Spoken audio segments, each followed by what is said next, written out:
From the banks of the Huangpu River at the beginning of this century to the banks of the Haihe River, today the Shanghai Cooperation Organization has gone through an extraordinary journey of development, making important contributions to safeguarding regional security. It has promoted common development, improved the well-being of the people, and set a model for a new type of international relations. Since China assumed the rotating chairmanship, colleagues have shown concern and support for China's work. Representatives from all walks of life in member states actively participated in activities hosted by China, implementing the important consensus reached at the Astana summit.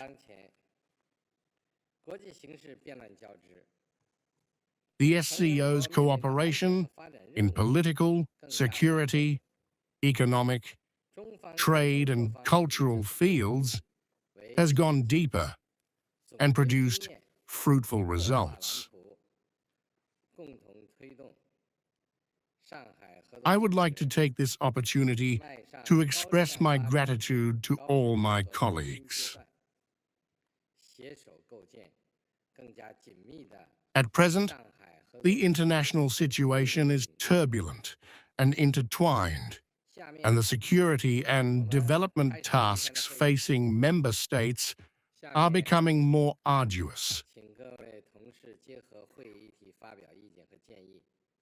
China is willing to use this meeting as an opportunity, together with all parties, to summarize experience, draw up a blueprint, and jointly promote the SCO towards a new stage of high-quality development and high-level cooperation, working hand in hand to build an even closer SCO community of shared future. Now let us begin today's meeting. I invite colleagues to share their opinions and suggestions in light of the meeting's theme. First, I will speak on behalf of China. Distinguished colleagues, 24 years ago, when the SCO was first established, it set out the Shanghai spirit of mutual trust, mutual benefit, equality, consultation, respect for diverse civilizations, and pursuit of common development. Over the past 24 years, member states have upheld this original aspiration and shared opportunities. They have developed together, advancing the building and cooperation of the SCO, achieving a series of pioneering results and historic achievements. We took the lead in creating a military confidence-building mechanism in border areas, turning the vast border into a bond of friendship, trust, and cooperation. We were the first to carry out multilateral operations against the three evil forces: terrorism, separatism, extremism, steadily advancing law enforcement and security cooperation, properly managing and handling contradictions and differences, taking a clear stand against external interference, and safeguarding regional peace and stability.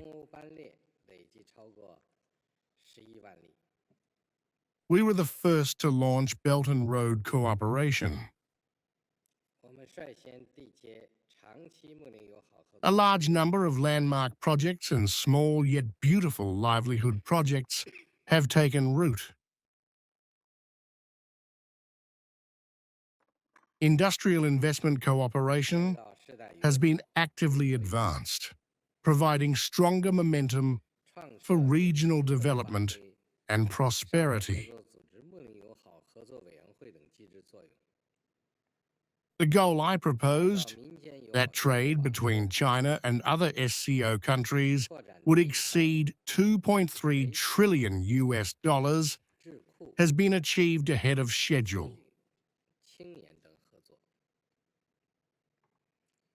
The three-dimensional connectivity network is more complete, with nearly 14,000 kilometers of international road transport routes opened among member states and more than 110,000 China-Europe freight trains operated cumulatively.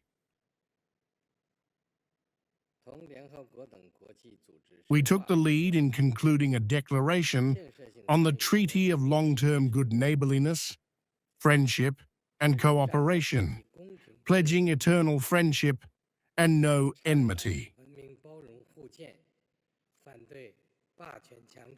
We established and fully utilized mechanisms such as the SCO Committee on Good Neighborliness, Friendship and Cooperation, building networks for people-to-people exchanges and expanding cooperation among localities, media, think tanks, women, youth, and others, enhancing mutual understanding and friendship among the peoples of member states.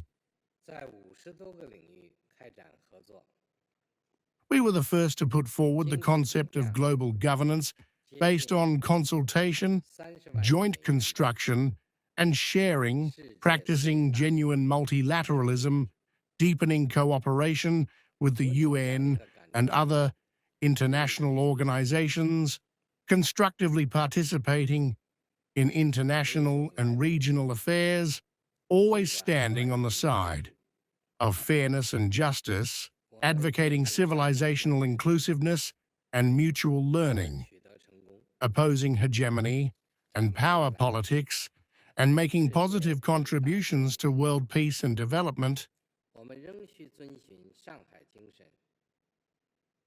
Colleagues, today the SCO has grown into the world's largest regional organization, with 26 countries participating, cooperation in more than 50 areas, and a combined economic output of nearly $30 trillion.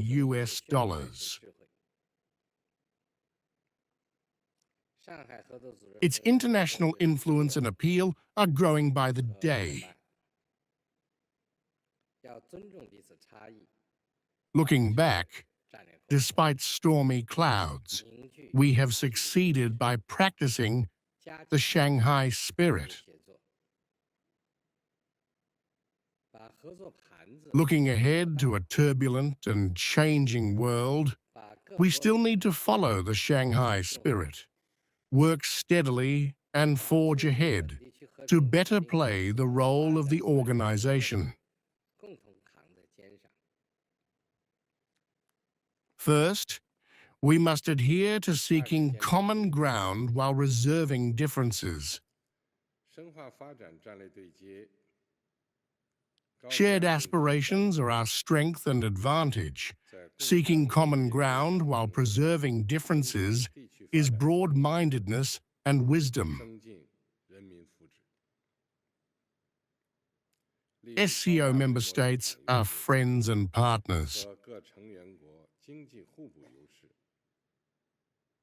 We must respect each other's differences, maintain strategic communication, build collective consensus, strengthen solidarity and cooperation, expand the scope of cooperation, make good use of each country's strengths, and shoulder together the responsibility of promoting peace, stability, development, and prosperity in the region. Second, we must adhere to mutual benefit and win-win outcomes. We should deepen the alignment of development strategies, promote high-quality Belt and Road cooperation, and enhance regional development momentum and people's well-being through consultation, joint construction, and sharing. We should leverage the advantages of China's super large-scale market and the economic complementarities of member states to improve trade and investment facilitation, and to strengthen cooperation in energy, infrastructure, green industry, digital economy, technological innovation, artificial intelligence, and more. In achieving each other's success and creating the future together, we will advance modernization together. Third, we must adhere to openness and inclusiveness. The Eurasian continent has nurtured ancient civilizations, led East-West exchanges, and propelled human progress. The peoples of various countries have long engaged in exchanges and mutual learning. SCO member states should enhance mutual understanding and affinity through cultural exchanges, give firm support in economic cooperation, and jointly build a flourishing garden of civilizations marked by mutual benefit, inclusiveness, and coexistence. Fourth, we must adhere to fairness and justice.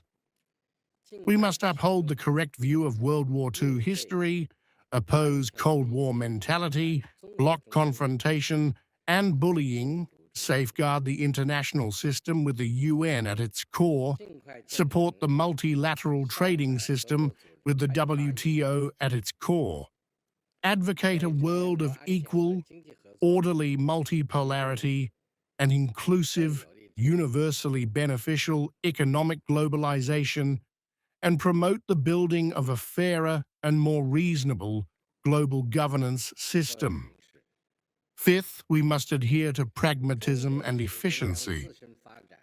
We should continue to advance SCO reform, strengthen resource investment and capacity building, improve organizational mechanisms, make decision-making more scientific and actions more efficient. We should put into use as soon as possible the Comprehensive Center for responding to security threats and challenges and the Information Center. We should also accelerate the establishment of an SCO development bank to provide stronger support for security and economic cooperation among member states. Colleagues, China has always linked its own development with that of the SCO and with the aspiration of all member states' peoples for a better life. So far, China's investment stock in other SCO member states has exceeded $84 billion. And annual bilateral trade with other member states has exceeded $500 billion. To promote the SCO's better development, China has always emphasized substantive results. China plans to implement 100 small yet beautiful livelihood projects in member states in need, provide 2 billion yuan in grants to member states within this year, and over the next 3 years, extend 10 billion yuan in loans through the consortium of banks. Starting next year, on the existing basis, the number of SCO special scholarship slots will be doubled. A doctoral innovation training program will be implemented to cultivate academic and research talent. Over the next 5 years, 10 Leuben workshops will be built in member states, providing 10,000 human resources training opportunities. Colleagues, the trend of the times is unstoppable and boundless. Let us remember our original mission, take active responsibility, and with a more high-spirited attitude and more pragmatic measures, steadily promote the SCO and firmly advance towards the beautiful future of building a community with a shared future for mankind. That concludes my remarks. Thank you.